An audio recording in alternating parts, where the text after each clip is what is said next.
आज की इस वीडियो में मैं आपको बताऊंगा कि आपको अंडे का सेवन किस तरीके से करना चाहिए। सही तरीका क्या है अंडे का सेवन करने का, कि आपको अंडे का सेवन कच्चा करना चाहिए, उबाल के करना चाहिए या फिर आपको फ्राई करके करना चाहिए। किस तरीके से आप करेंगे जिससे कि आपको ज्यादा से ज्यादा बेनिफिट मिले। दूसरी चीज मैं आपको बताऊंगा कि अंडे का सेवन किन लोगों को करना चाहिए और किन लोगों को नहीं करना चाहिए, और आखिर करना भी चाहिए तो कितना आप पूरे दिन भर में अंडे का सेवन कर सकते हैं।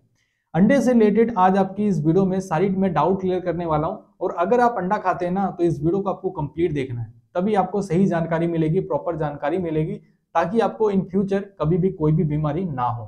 ओके, क्योंकि एक अंडे की वजह से आपको हृदय रोग से संबंधित भी बीमारी हो सकती है और आपको हार्ट अटैक भी आ सकता है। इसलिए आपको सही जानकारी पता होना बहुत ज्यादा जरूरी है। और अगर आपको सही जानकारी पता लग जाएगी ना तो अंडा बहुत ज्यादा फायदेमंद भी है। तो आइए जानते हैं अंडे से रिलेटेड हम कुछ बातों के बारे में। तो सबसे पहले हम जानते हैं अंडे का सेवन हमें किस तरीके से करना चाहिए, क्या है सही तरीका। तो टोटल 3 तरीकों से हम अंडे का सेवन करते हैं। एक कि उबाल करके करते हैं, दूसरा हम कच्चा अंडा का सेवन कर सकते हैं, तीसरा हम फ्राई करके करते हैं। तो इन तीनों चीजों के बारे में जानने से पहले हमें समझना पड़ेगा कि अंडे में आखिर प्रेजेंट क्या क्या होता है। अंडे में टोटल 6 ग्राम प्रोटीन प्रेजेंट होता है, जिसमें से 4 ग्राम प्रोटीन व्हाइट वाले पार्ट में प्रेजेंट होता है और 2 ग्राम प्रोटीन येलो वाले पार्ट में प्रेजेंट होता है। ठीक है, दूसरी चीज इसमें प्रेजेंट होती है फैट की मात्रा। तो टोटल इसमें 5 ग्राम फैट प्रेजेंट होता है। ओके, यहाँ पर जो तीसरी चीज प्रेजेंट होती है वो होती है कोलिन प्रेजेंट होता है, जो कि ब्रेन डेवलपमेंट में और ब्रेन फंक्शनिंग में हमारे ब्रेन के दिमाग के ग्रोथ के लिए बहुत ज्यादा हेल्पफुल होता है। जो फोर्थ चीज इसमें प्रेजेंट होती है वो होती है विटामिन की मात्रा काफी अच्छी प्रेजेंट होती है। Vitamin A, vitamin D, vitamin E, vitamin B12, ये सारी चीजें प्रेजेंट होती है। और भी काफी सारी चीजें अंडे में प्रेजेंट होती है जो कि आपकी बॉडी के लिए काफी ज्यादा हेल्दी होती है। तो अब सवाल उठता है कि अगर हम अंडे का कच्चा सेवन करेंगे तो कितना फायदा मिलेगा, फ्राई करेंगे तो कितना फायदा मिलेगा, और उबाल करके करेंगे तो कितना फायदा मिलेगा। अगर मैं इनका होल सम अप करूं तो अगर आप अंडे का सेवन बॉईल करके करते हैं तो आपको ज्यादा फायदा मिलने वाला है। जितनी मैंने आपको प्रोटीन की क्वांटिटी बताई है उतना मिलेगा, प्रॉपर मिलेगा अगर आप बॉईल करके करते हैं। तो फ्राई करके करेंगे तो आप फ्राई में आप तेल का यूज करेंगे तो तेल में आपकी फैट की मात्रा आपने बढ़ा दी, तो जो कि आपके बॉडी के लिए नुकसान हो सकता है, जिससे कि आपकी बॉडी में फैट की मात्रा बढ़ सकती है।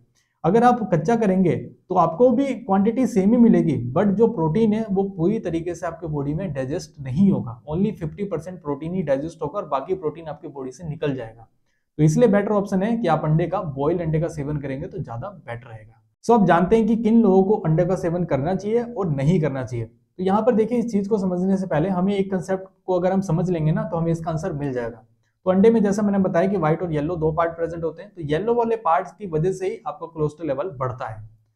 तो पूरे दिन भर में हमें 3 अंडों का सेवन हम कर सकते हैं, कोई दिक्कत वाली बात नहीं है, हर कोई कर सकता है। ठीक है, यहाँ पर दिक्कत क्या है कि अगर आप येलो वाले पार्ट का तीनों अंडों का सेवन करेंगे तो आपकी बॉडी में कोलेस्ट्रॉल लेवल बढ़ सकता है, और या फिर आपको ऑलरेडी कोलेस्ट्रॉल लेवल बढ़ता है तो आपको कोलेस्ट्रॉल लेवल और ज्यादा बढ़ सकता है, आपके हार्ट अटैक के चांसेस काफी ज्यादा बढ़ सकते हैं। ठीक है, तो यहाँ पर बस आपको इतना ध्यान रखना है, अगर आप एक हेल्दी हैं तो आपको 1 से 2 अंडे से ज्यादा का येलो का पार्ट को आपको सेवन नहीं करना है। ट्राई करें कि अगर आप एक ही अंडे का येलो का पार्ट का सेवन करेंगे ना तो बहुत इनफ है पर डे के हिसाब से। ठीक है, इससे ज्यादा आपको नहीं करना चाहिए। और अगर आपको कोलेस्ट्रॉल आपका बॉडी में बढ़ता है, आपको हृदय रोग से संबंधित बीमारी है, तो आप ट्राई करें तो येलो वाला पार्ट आपको खाना ही नहीं है। आपको बॉडी में कोलेस्ट्रॉल लेवल जो है 20% हमें चाहिए होता है। ठीक है, तो वो आपको खाने की मदद से मिल जाता है। खानों में उतना कोलेस्ट्रॉल प्रेजेंट होता है जो कि आपको मिल जाता है। आप डेली दूध पीते ही होंगे, आप तरह तरह की चीजें खाते ही हैं, तो उससे आपको उतना कोलेस्ट्रॉल मिल जाता है। इसलिए अगर आपको हृदय रोग से संबंधित बीमारी है, आपको कोलेस्ट्रॉल है, तो आप येलो वाला पार्ट निकाल दीजिए और व्हाइट वाला पार्ट आप सेवन कर सकते हैं, कोई दिक्कत वाली बात नहीं है। सो उम्मीद करता हूं आपको ये येलो पार्ट का कंसेप्ट जो है वो समझ में आ गया होगा। येलो पार्ट की वजह से ही आपका कोलेस्ट्रॉल लेवल बढ़ता है। अगर आपका कोलेस्ट्रॉल लेवल नहीं भी बढ़ता ना, आपको कोई बीमारी नहीं भी है, और अगर आप डेली बेसिस पर 3, 4, 5 अंडों का पीला वाला पार्ट खाते रहेंगे ना, तो फिर एक टाइम ऐसा आएगा कि फिर आपको कोलेस्ट्रॉल लेवल बॉडी में बढ़ जाएगा। ठीक है, तो आपको इस बात का ध्यान रखना है। और अगर आप जिम जाते हैं, बॉडी वगैरह बना रहे हैं, तो आप येलो वाला पार्ट जैसा मैंने बताया 1 से 2 का आपको ज्यादा से ज्यादा सेवन नहीं करना, और उसके बाद आप 5, 6 जैसा आपकी बॉडी की कैपेसिटी है उस अनुसार आप सेवन कर सकते हैं। व्हाइट वाला पार्ट जो है वो काफी ज्यादा हेल्दी होता है। ठीक है, सो उम्मीद करता हूँ आपको इस वीडियो में दी गई जानकारी आपको पसंद आई होगी। अगर आपको वीडियो पसंद आई है तो इस वीडियो को जरूर से जरूर लाइक करें, और ऐसी हेल्पफुल कंटेंट के लिए आप मेरे चैनल को जरूर सब्सक्राइब करें। So thank you so much watching this video, बहुत बहुत धन्यवाद।